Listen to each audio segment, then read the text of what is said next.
Are you a business owner looking for real advice and input? You're in the right place. From concept to launch to growth, funding, and beyond. Welcome to Startup Hustle with your hosts. One once sold a business for $150 million. The other, the author of $1 Million Bedroom. Here are your hosts of Startup Hustle, Matt DeCoursey and Matt Watson.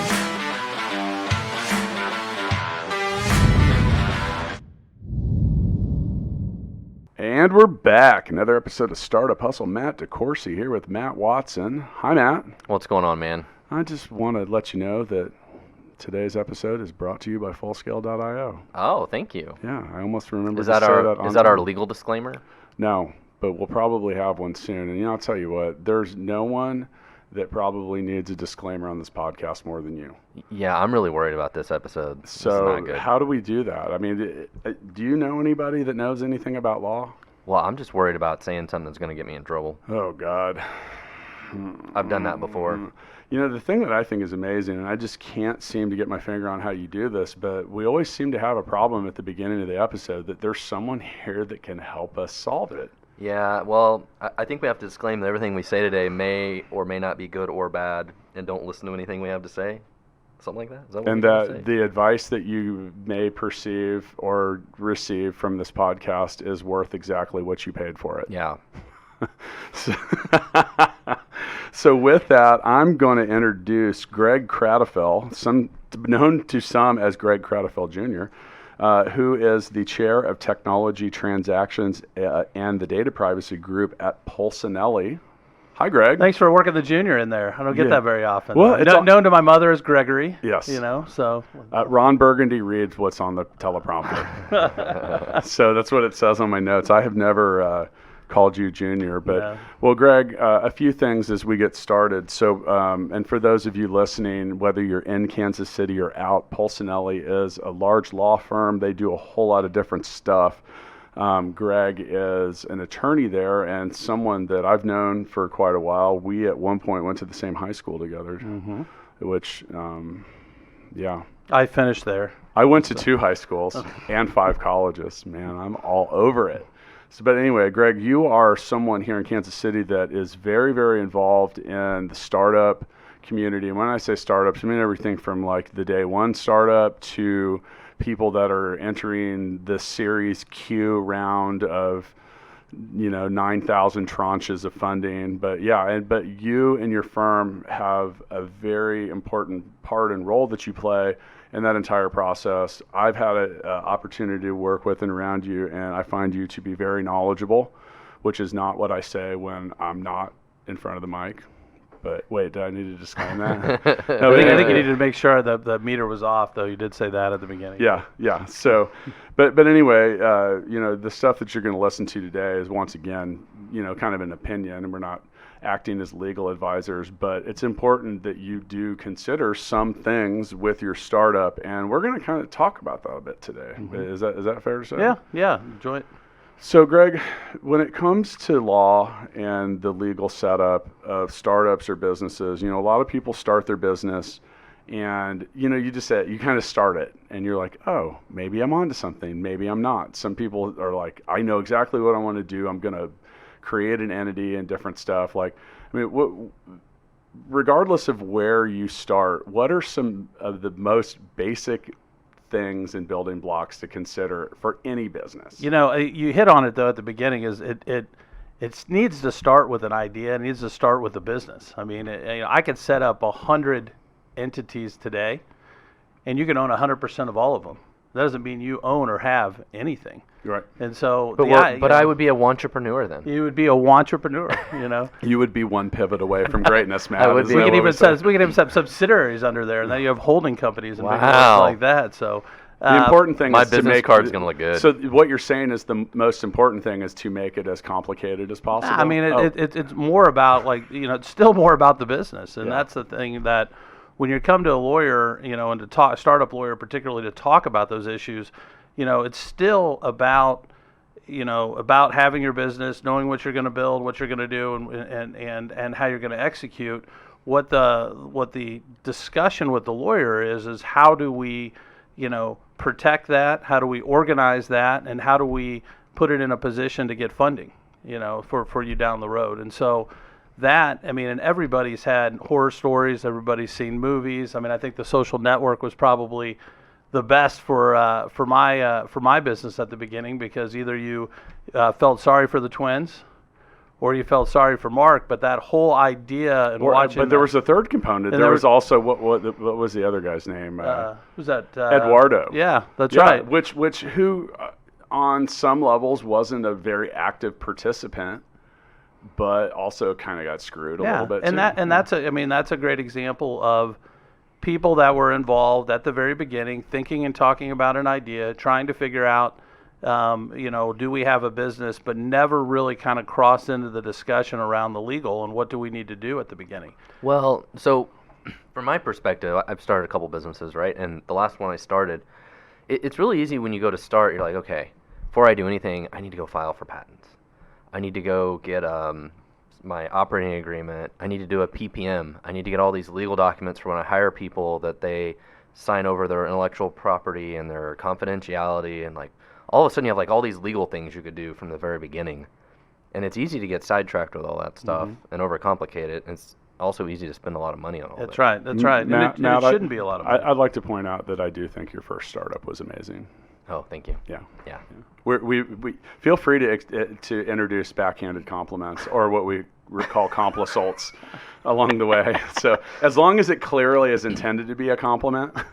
Yeah. Your last startup was great. So Matt, but what you to your point here, and I think this is something that Greg hit on as well, when you talk about like The Social Network, and we're talking about the movie, and this is a good example because I think a lot of people have seen it. So Eduardo ended up owning like 25% or 30% of that business very easily in the beginning for what was a small amount of money. And I think one of the first things that people at least ask to me, or I see people talking about publicly, is how do we determine who owns what when it's more than just me? So if I've got three co-founders, is it just automatically a third?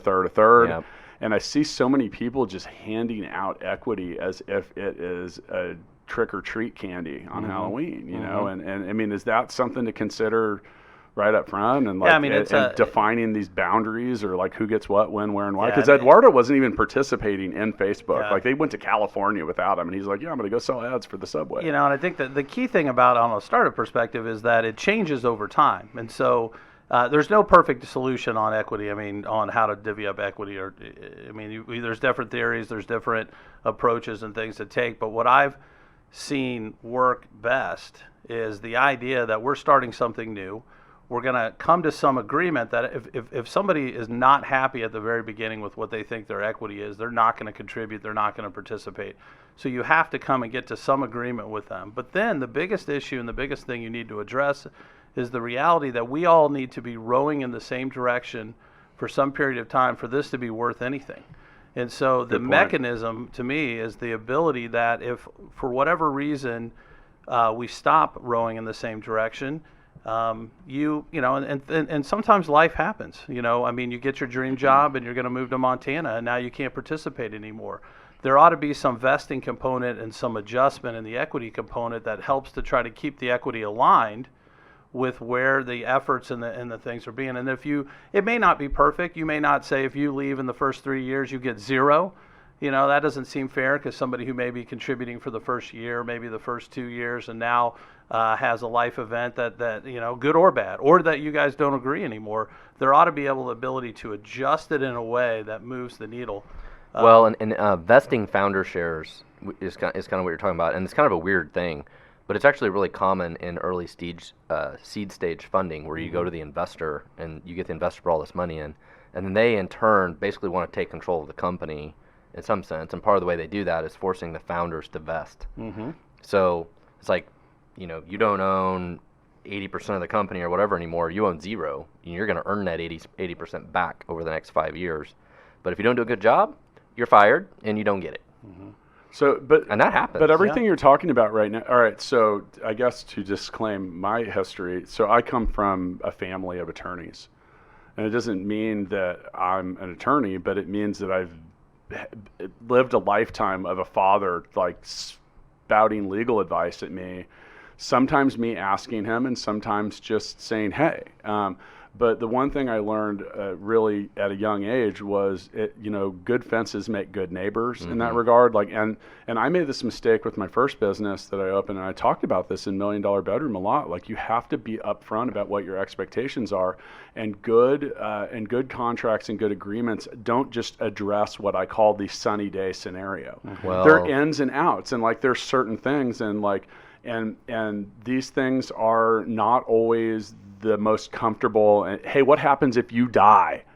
So I have this exact problem in my life right now where myself and a couple other people own an asset, and I don't want that asset anymore. And how do I somehow compel them to say that we have to sell it? Yeah, because when you come into things, it's inherently exciting. Yeah. And you're optimistic, and it just seems like a big mush to be like, so what happens when we decide to hate each other? Yeah, well, that's what we always say, like, a partnership is the one kind of ship that doesn't sail. I'll tell you, the time to have those conversations are those before that problem's occurring. Yeah. Because once those problems occur, I mean, as difficult as that is to discuss those things, like what are we going to do? How are we going to address if something occurs in this next year? This is what we're going to do. We need a prenup. Yeah, they're way easier to discuss before. Well, you mentioned that, but and this is well known, and I wrote about this as well. It's easier to get rid of your wife than it is your business partner in some regards. Like, you can get a divorce quicker than you can disband a business in some regards. Yeah. So you have to look at it that way. The people that you're starting a business with, you are in a business marriage with them. And thank you, Matt. Yeah. Thank you. Matt and I Should see how are sweet they married. are. We're married. We're married. Our businesses. But that's a good point, though, because you have to look at that. Like, this is difficult to undo, and especially difficult to undo if someone's not performing or someone's not happy. Right? That's right. And it's emotional. I mean, and that's the challenge, or where a lawyer can help on that kind of stuff a bit, is trying to, it can't help, it can also make it worse, but is to try to help take some of the emotion out of it and get it into where does this make good business sense. But so what are a couple things that, all right, so we're gonna start a fictional business called XYZ Corp here or whatever, and so what are a few things as us three here as partners, like what do we need to clearly give some credence to, or like just acknowledge, or what are just a few things that are just no-brainers from a legal perspective? Yeah. Yeah, I mean, other than you guys shouldn't want to be business partners with me. Well, but I mean, it's say we're going to set it up all with a third. The key thing in my mind is we're understanding everybody's expectations on what they're going to be doing, the time they're going to be committing, and how we're going to be, approaching this. Because if we don't have that at the very beginning, we're a mess, and then we're ripe for issues and for angst and fighting, and I thought you were going to do more of this, and I'm carrying all the water here, and it just creates tension. So getting that out at the beginning is really important. Then providing some mechanism in that agreement around us that if for some reason somebody can't continue, or I have to pick up some load, or we need to pick somebody up, that there's some adjustment where maybe my 33% goes down to 15% if we can't do some of these things. I mean, there's a level of trust, but the idea is that the equity ought to adjust in some way. Now, I don't think it should be punitive in a way that it takes somebody to zero, but it ought to be able to try to get us fair where we're approaching things. But the very first thing you mentioned here is, and I wrote this down, define. Yeah. Define expectations, and then also define all of it. If it's defined up front, it makes so much more sense. And then it makes sense to go set that entity up. And what part of what we do with setting up that entity from a startup is, one, both to help define how we're going to approach things, what we're going to do, but two, put it in the best position for funding. I mean, because that is what we want to be able to, when we go out and talk to people about raising money for these startups, is we want to have that box looking very pretty with a bow on top when they come and ask for anything, that we're able to show it to them, and and it looks real pretty, it's clean, and there's no issues there. And so that's setting the entity up correctly. That's making sure all the balls get in the basket. That's your IP assignments and things at the very beginning. Setting up an option plan so that you've got that equity component available for employees. That's an important component of the startup. and then you're out, employment and some of the arrangements around what everybody's going to be doing and participating. But now you're set up, and that shouldn't cost a lot. That shouldn't take a lot. That's a pretty, I don't want to say cookie cutter, but we've got that figured out on what that stuff's supposed to look like. It should not be difficult to do. But now you're ready, and now you're clean and ready to go out and to talk to somebody about funding. Because the worst thing to do is when you're out talking to somebody about funding, is to still have a mess behind you. And it shouldn't spend a lot of money to get that to the point where you're not talking about, messes, because it just calls into question, are they really dedicated to this? Are they, somebody who's organized? There's other issues that you just don't want to even have come up by having a little bit of organization at the beginning. So if I'm starting this business, what should I have for a budget for this? Well, hang on, because I want to get into the budget and I want to talk about funding, but along the way to that, because before you get to budgets and stuff, the decision-making process, like how are you going to make decisions, is a key thing and a component that I think has to exist to avoid infighting. Mm-hmm. And you had an issue with that. You're at Vin at some point because of the way that things were structured. Didn't you need to have we had a super majority? Yeah. So everybody had to agree, and there were 5 owners at that time. And that's tough, man. And that makes it impossible. And so as an investor, nobody will invest in that. But that's my unanimous point. is the enemy of that was right. So like that decision making process, like who, what, where, and when, and how, and then also like not making it so micromanagey that it's like, hey, I want to buy a cup of coffee, Matt. I'm going to need to get the board together. Yeah, to spend anything over $50. We do need to talk about your spending habits later, by the way. Is it because I bought a coffee pot? It's the gold money gun. By the way, first off, that was $16. Second off, but you already had the red money gun. I know. It's a waste. Yeah, there's reasons. But I did buy a new coffee pot because I am currently enjoying the free coffee that Bo Nelson from Thou Mayest Coffee has brought us. Oh, thank you. Now, it was whole bean, and it was roasted, and it's delicious. And we have this awesome coffee cup from Ocean and Sea. Ocean and Sea. You have to say awesome coffee cup 3 times. Awesome coffee cup. You have to say it 3 times. Awesome coffee cup. Awesome coffee cup. Awesome. Oh, you fail. Oh, man. See, we talk about defining expectations, and due to that, you have lost all of your equity in the podcast. So congratulations. Yeah. You don't have to come in here and do this anymore. But so like that decision making, do you agree, Greg? Like just having some definition. It's part of defining it. It's part of, the unanimous is the enemy for this kind of stuff. I mean, it's understanding what are the decisions that you're free, one person's free to make, that you trust, your partner or the other person to make, the things that you expect that we'll have to have some agreement on. I mean, whether it's there's certain things that majority can approve. There's certain bigger things that, like, say, we really do need to get a super majority involved with this.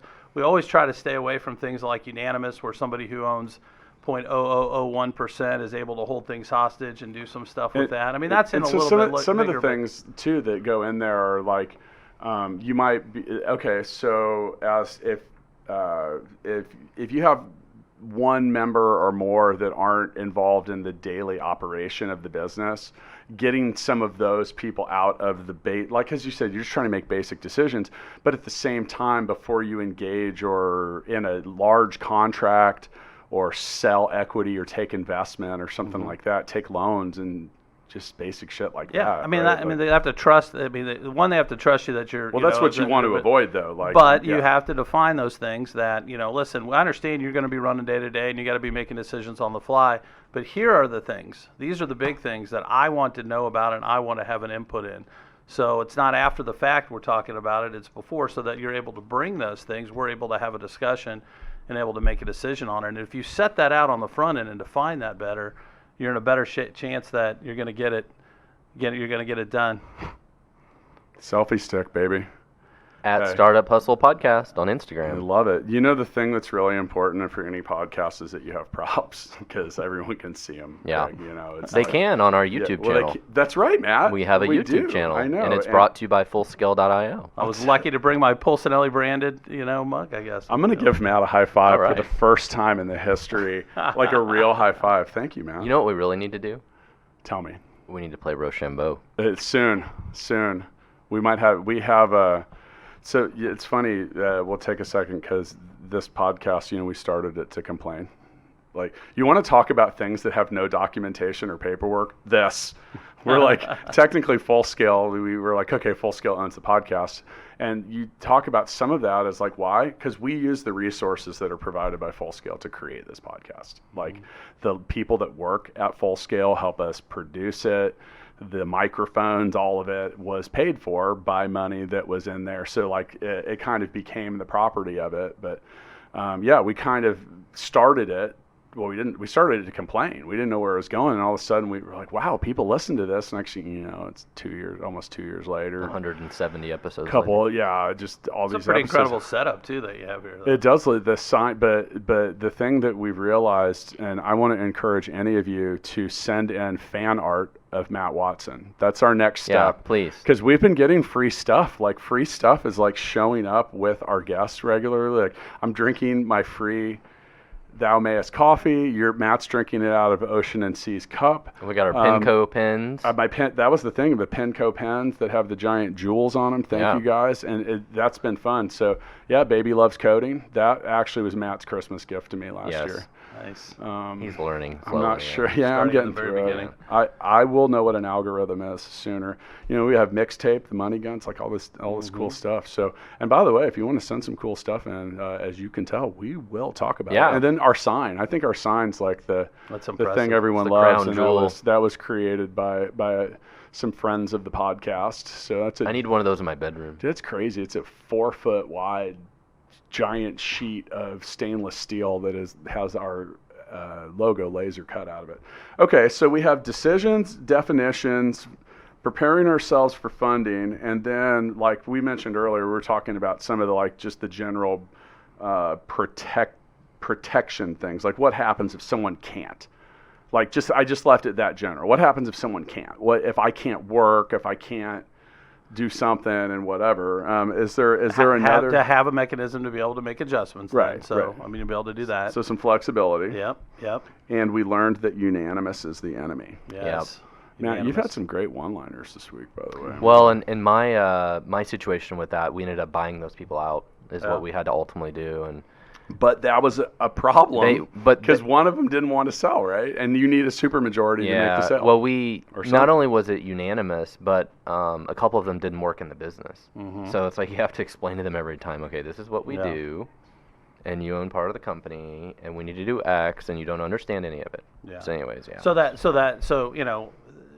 adjustments, when I talk about adjustments, and that part of that is the buyout of that and having a procedure and a process that you can follow that's already there, and it's not negotiated, so to speak. Well, we've got a mechanism with which to do it. Well, speaking of that, talking about planning for worst case scenario, we actually have that with Full Scale, right? If one of us dies, what happens? Well, we had divorce, different things. Yeah, what happens? And those the government.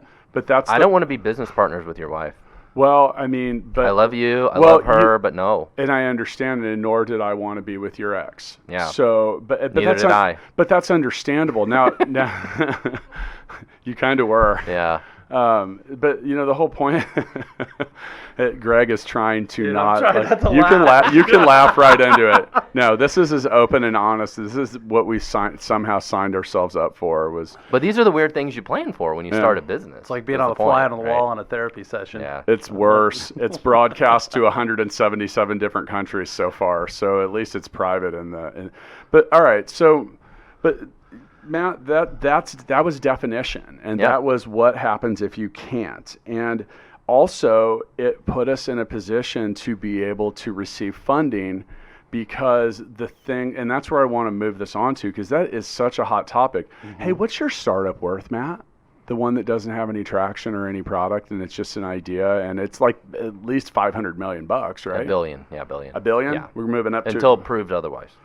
Until you actually get revenue? Yeah, $1 billion. Which you don't want, right? I'm in the 3 comma club with my holding company and all this stuff, So, multi-millionaire on paper. You talk about setting yourself up for funding. I think one of the one of the errors that people make in their thought process is, I don't ever want an investor. I don't ever want a VC.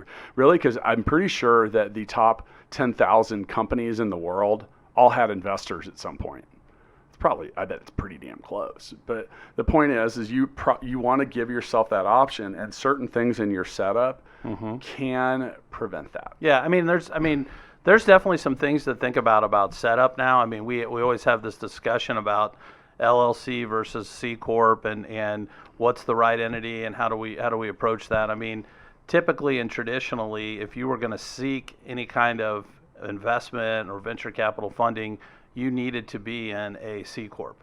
And so because of that, a lot of early stage companies, they would set themselves up as a C corp right out of the gate. That's very common on the coast to do it that way.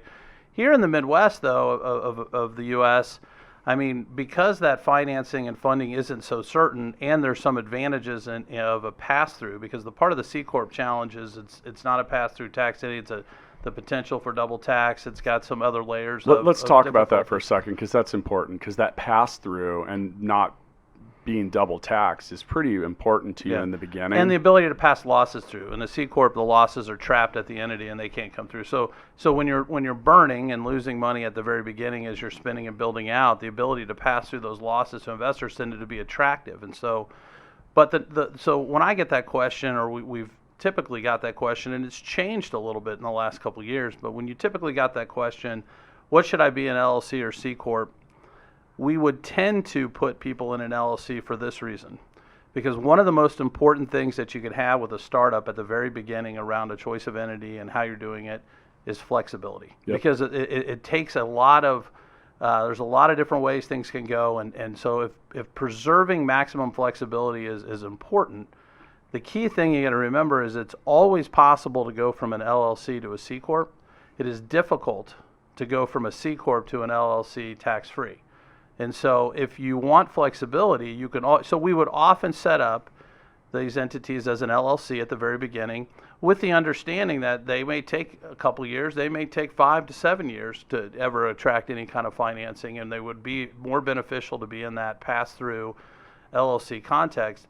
But the understanding always is that if we're going to get any kind of institutional funding, we will, of course, convert in connection with the financing. Well, and part of the reason that the VCs want you to be a C corp too is they also don't want to receive any pass-through income. That's right. Right, like their LPs, their shareholders, their whole structure can't handle income. Yeah. Okay, so let's. That's exactly right, because they traditionally have, pension funds, nonprofits, other folks that can't have income, come through to them, and that was kind of the reason, funds that were started up as limited partnerships and had LP investors, and they'd make an investment, they needed to have that C corp. Yep. It was required to have that C corp. There's some changes. You see some funds that are structured in ways that can make investments in LLCs.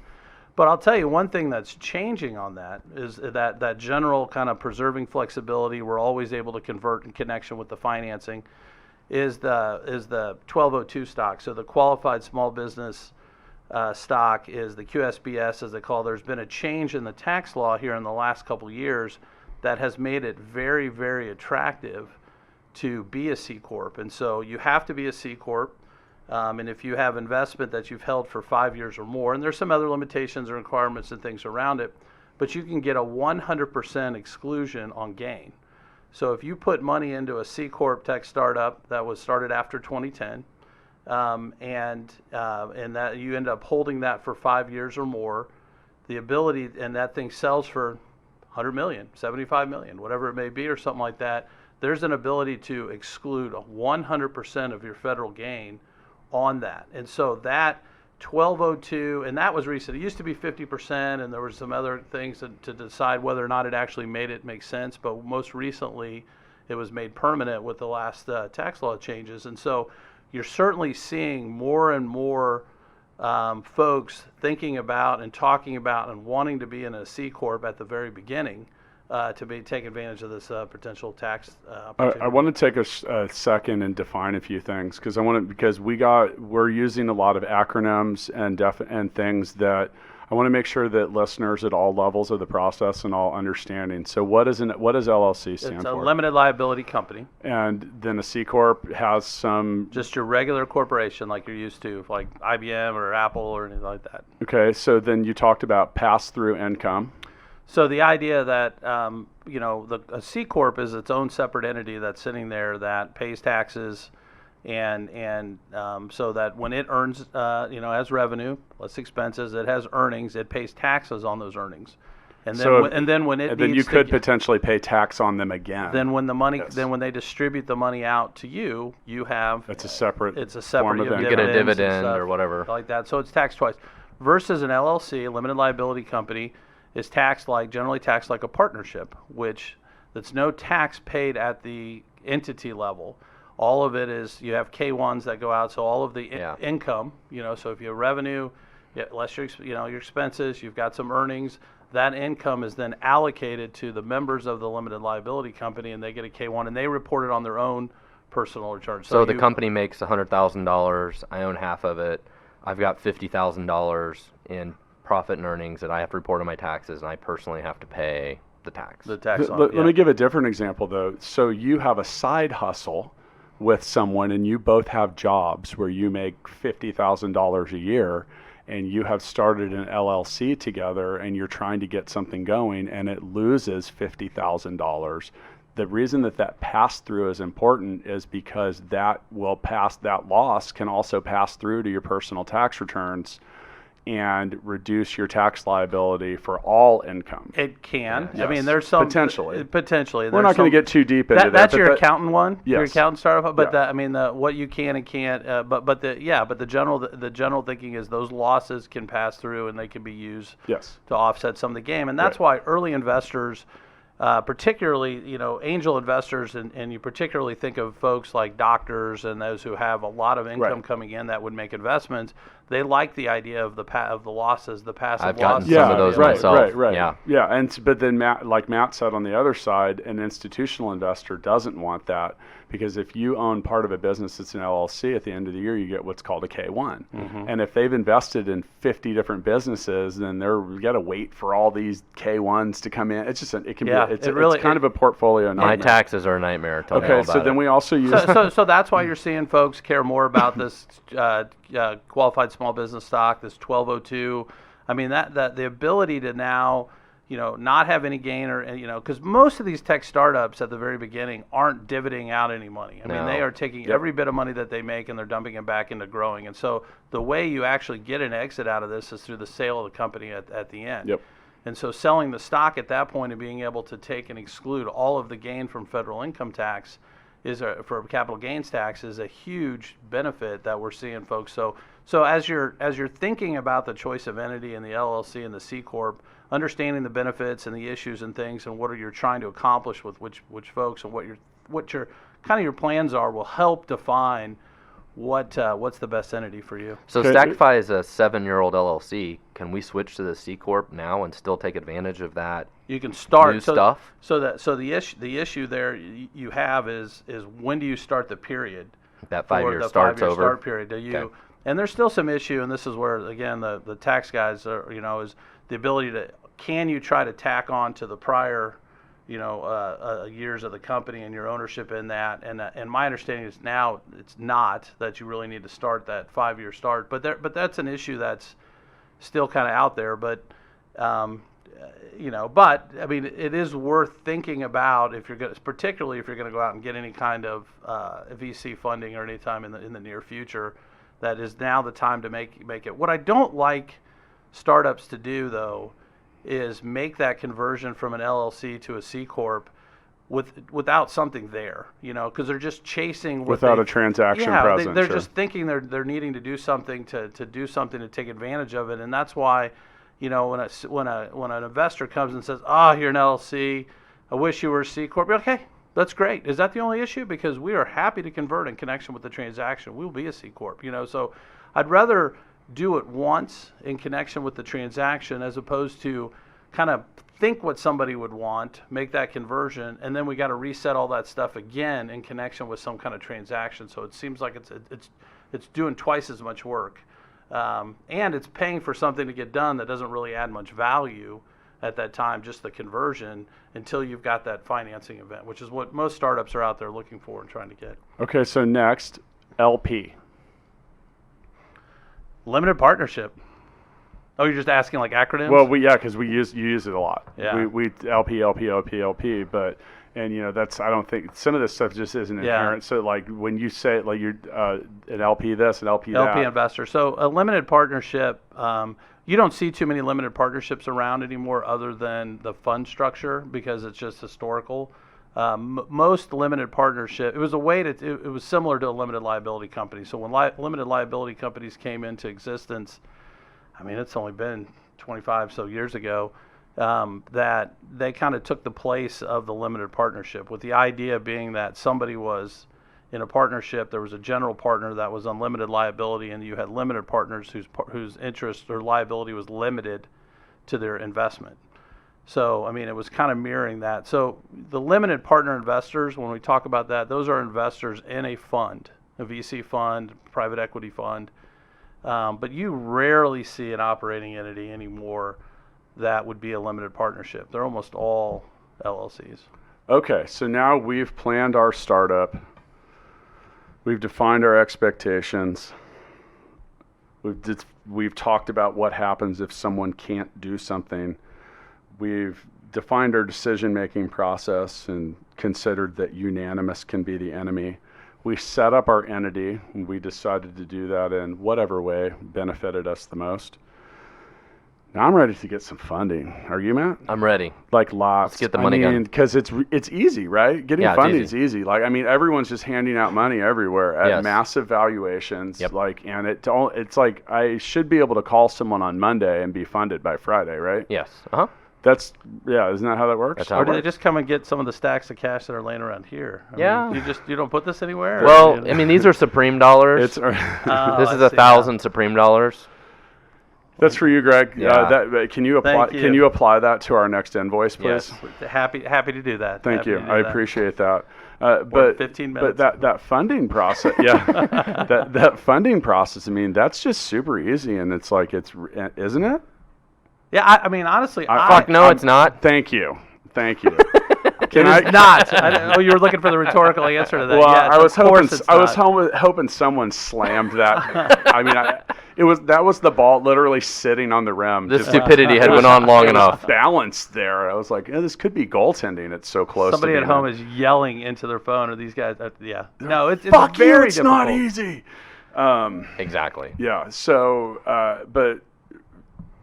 I mean, first off, getting funded sucks. That was the title of episode 2. It's a full-time job. It is a lot of work. It's a lot of scrutiny. There's a lot of things going on, and it really is a full-time job. But let's get past that concept and say we can actually do it. And now I'm talking to someone. So, Matt, you wanted to invest a whole bunch of money into this podcast, right? Yes. How did you want to do that? How did you want to structure that investment?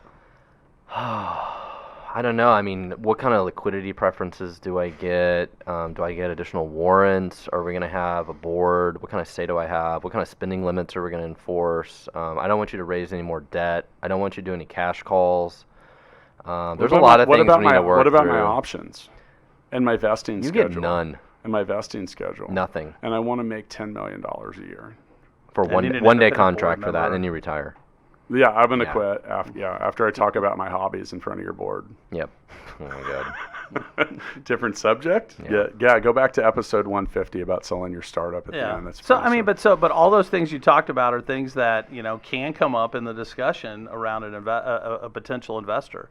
And what I to try to put the most positive spin I could have on what you just said and those questions, which were meant to be painful, would be those are buying questions.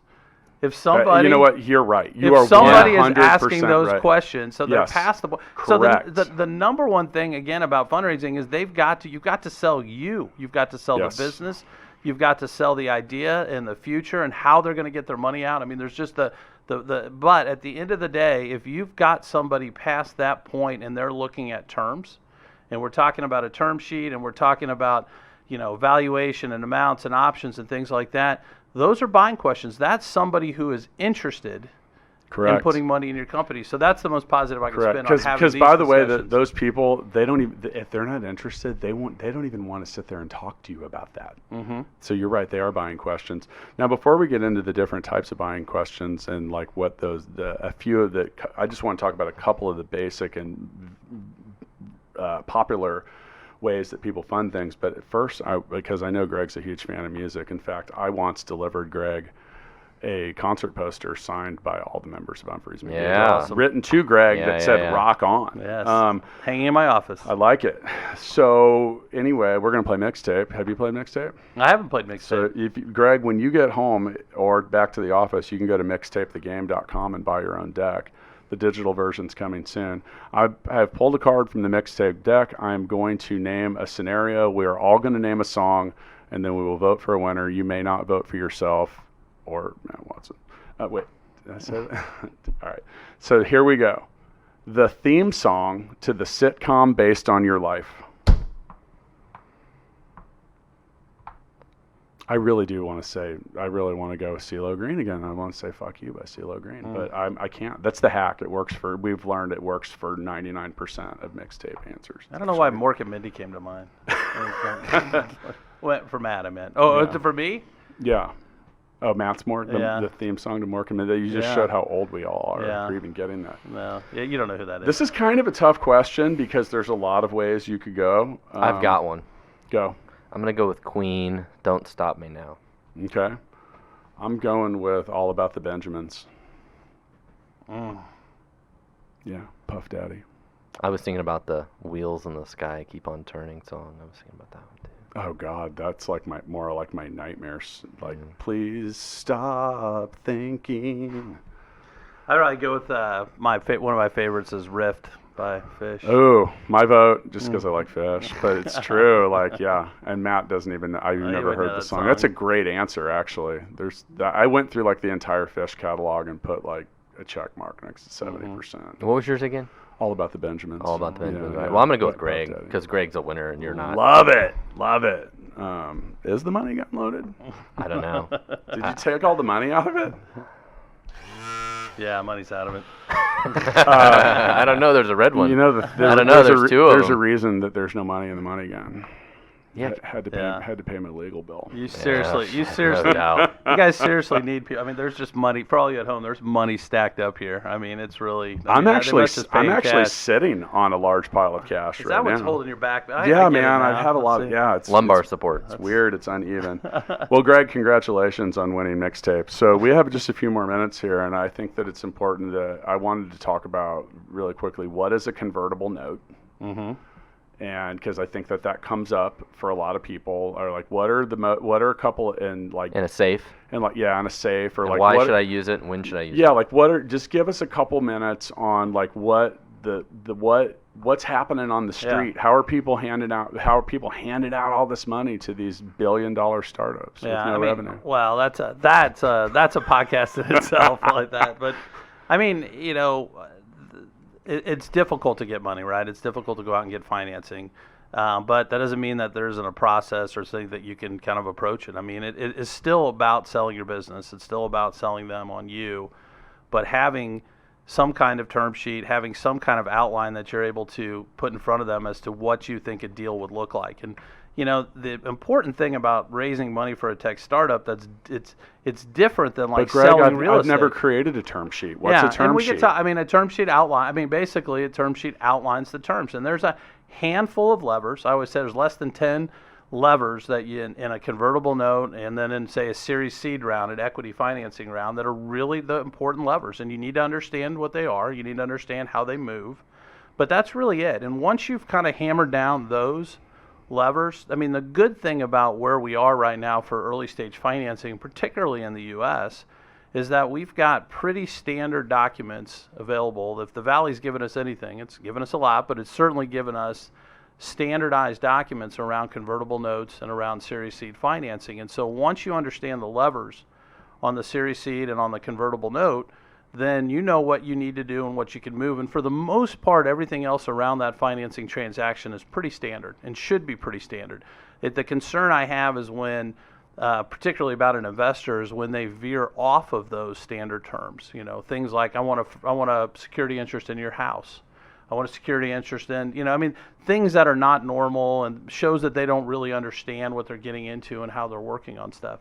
A convertible note is a note. It's a loan. It's debt. So it sits on the top of ahead of the equity, on the top of the stack there, and it converts into the next round of financing at a discount or a cap to that financing round. One of the key things about a convertible note, for the most part, is, and this is a part that is difficult for some, it is premised on the idea of there being another round. The idea of a convertible note is it converts into the next round. And so if that's something that's going to take a long period of time or is uncertain, then you're maybe better off going the route of pricing the round with the Series Seed.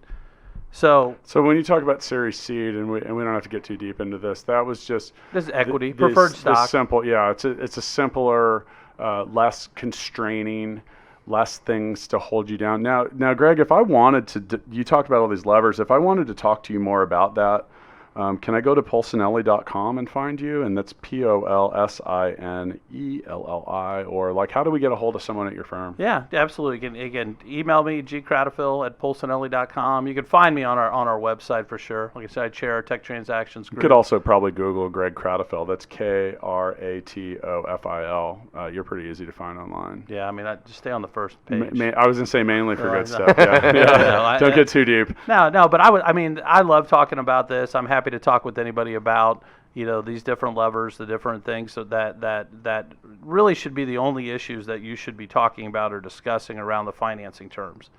And the key thing, and I mentioned the term sheet, and you've heard me say it so many times, Matt, is that if the investor is unwilling to sign a non-binding term sheet, to actually say, you know what, we've gone back and forth, I like the business, I agree on the terms, I think we're on the same page, and they're not willing to sign a non-binding term sheet, when you go then and have somebody put together all those financing documents, the chances they're going to sign them then aren't good either. Yeah.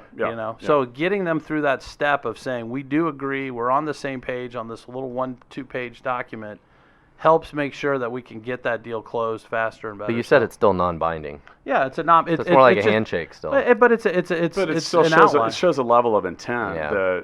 That's right. Yeah. Hey, I've had investors do this.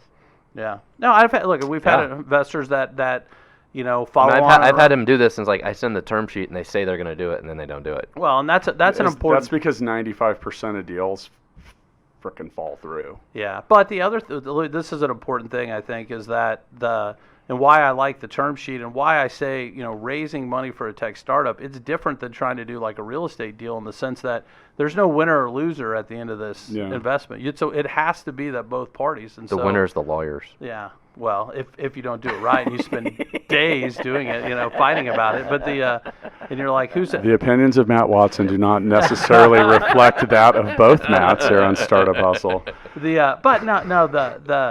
The key thing, I think, from terms perspective for a startup to realize is they need to be in the ballpark of what's reasonable, because when an investor and normal, that's the thing. Like normal. if you're new to this, you don't even know what's normal. Even as an investor, if you're like an angel investor, and you, like you mentioned earlier, asking for all these wacky terms, like they need to understand too, like what are normal terms. Yeah. Both sides don't understand. Yeah, it needs to be normal terms, and it needs to be in the ballpark of reasonable, because if it's not in the ballpark of reasonable, an investor will often look at a startup and say, you know what, this is too much. It's going to take too much for me to slug this back to normal.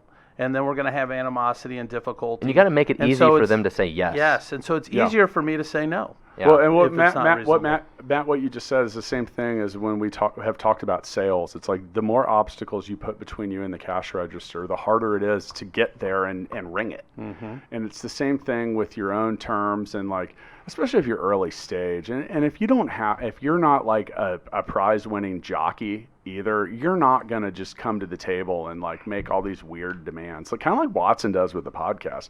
Oh, by the way, you can bring your tour bus back. The charts are back. Yes, the charts are back.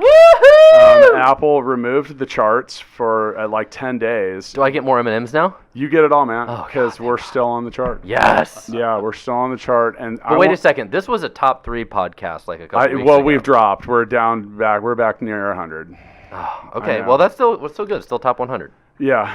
I liked it when there was no chart and we were top 3 though. That was defined by you. Yeah. But I thought we were number 1. Yeah. Well, I was telling everyone we were. we are the number chart 1. back though. We are the number 1 podcast Well, so in Kansas City. So at one point, a little while ago, we realized, and I don't even know how long we'd been on, but on the podcast app, which is where 70% of podcasts listens to, they had a business category, and I found us on the top 200, and I was like, holy shit. But then Watson started making all these rock star demands. He wanted a tour bus. He wanted 4 pounds. Was it green? Green M&Ms, yeah. A green seahorse Yes. on the tour bus. Yeah. I was like, dude, come on. But back to that whole unreasonable term sheet. Yeah. Yeah. And then Well, he I said, see you and then- gave and in then on requiring him to wear pants in here. I know. That's Well, he agreed to that. That was mainly for legal reasons because people do work around so here. it's just this time. Okay, I got it. Well, then he threatened to quit, so I let him. And I said, look, there's still, we just, I'm fully vested though, so it's okay. I know. And then I realized that I had to continue paying him none of the royalties that we earn. So you can have half of the 7 pounds of free coffee that thou mayest buy. Half of the debt. Half of the pens. Yeah, can have half of the debt. That coffee cup from Ocean and Sea is gonna be rough because getting half of that is gonna make it rough. And you can pay half of Kratofil's bill. Which one of those is higher? That's a Three good things. question. Yeah, the coffee's pretty good. I'll take the coffee. Well, Greg, thanks again for coming thanks in. for having me. We'll probably have to do a follow-up at some point. If you get a chance, check Polisinelli out. I mean, they're a big firm. You guys have like a skyscraper here in town. Yeah, I mean, there's a big building that says got 22 Polisinelli on it. offices throughout the U.S. But I mean, if you're, we've got great VC and emerging company lawyers in many, many markets. I mean, particularly if you look at, from St. Louis to Chicago, Kansas City, Denver, Dallas. I mean, that's right for where we are right here in the breadbasket. I don't think anybody has larger, practice or experience in that area. So. And that's really what you guys specialize in and what you're really known for here and around there. And that's what you had up. And Greg, thanks for everything you do for our startup community. You guys are really involved. We've given away some money together. You're a big connector in the Yeah, and city here. you and Matt have not won awards together on the same night. Yeah, Oh, I went to that one. We were just happy to be nominated. Yeah. Right? No, man, I got thrown out because I was screaming about what a travesty it was. We both lost that award. Yeah. That's why it was. Neither one of us won. No. Yeah. Oh yeah, it was won. the same. Yeah, Davion won Davion's that, a good one. yeah. No, He deserved it. He's but- startup alum. He's certainly startup prettier than hustle. two of He's us. startup hustle alumni. He's been in. So thanks to everyone. He's fantastic. No, there's a lot of exciting things going on here and throughout the region. So I mean, but I appreciate what you guys are doing. I've got We several appreciate clients. you appreciating it, No, and I I mean, appreciate you winning. No, I mean I have Mixtape. several clients that use full scale for development work, and 201 they're very, very happy, and the firm has started to look at using full scale too. So Wow. You said it. Thank not you, me. sir. Yeah. No, I appreciate what you guys do. Yeah, thank you. And thank you for listening to another episode of Startup Hustle brought to you by Fullscale.io. See you next time.